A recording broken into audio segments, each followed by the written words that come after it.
Big breaking news వస్తుంది కేసీఆర్ ను లేకుండా చేయాలని సీఎం రేవంత్ రెడ్డి కుట్ర చేస్తున్నారు అని అంటూ హరీష్ రావు మాజీ మంత్రి హరీష్ రావు సంచలన వ్యాఖ్యలు చేశారు. బీఆర్ఎస్ ను పడగొట్టాలంటే కాళేశ్వరాన్ని పడగొడితే సరిపోతుందనేది రేవంత్ రెడ్డి ఆలోచన. ప్రగతి భవన్ గతంలో బాంబులతో పేల్చేస్తామని చెప్పి రేవంత్ రెడ్డి వ్యాఖ్యలు చేశారు. ఇప్పుడు బీఆర్ఎస్ పై కాంగ్రెస్ పార్టీ ఇలాంటి కుట్రలే చేస్తుంది. మెగా ప్రాజెక్ట్ కట్టినప్పుడు చిన్న లోపాలు సహజం, కానీ ఆ లోపాలను సరిదిద్దకుండా ఇప్పుడు ఇలాంటి చేయటం వెనుక పెద్ద కుట్ర ఉంది అనేది హరీష్ రావు చేస్తున్న ఆరోపణ. ఒకసారి హరీష్ రావు మాటలు విందాం.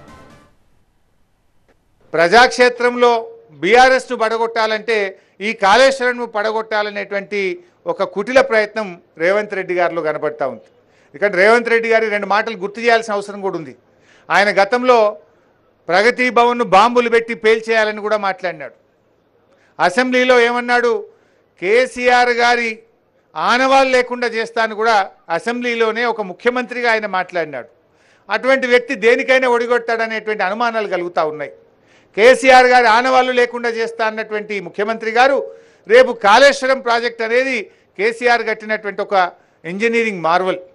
దీంతో ఆయనకు మంచి పేరు వచ్చింది, ఆయన ఆనవాళ్ళు లేకుండా చేయాలనేటువంటి కుట్రలు చేస్తున్నారనేటువంటి అనుమానాలు ఇలా రాష్ట్ర ప్రజల్లో కలుగుతూ ఉన్నాయి.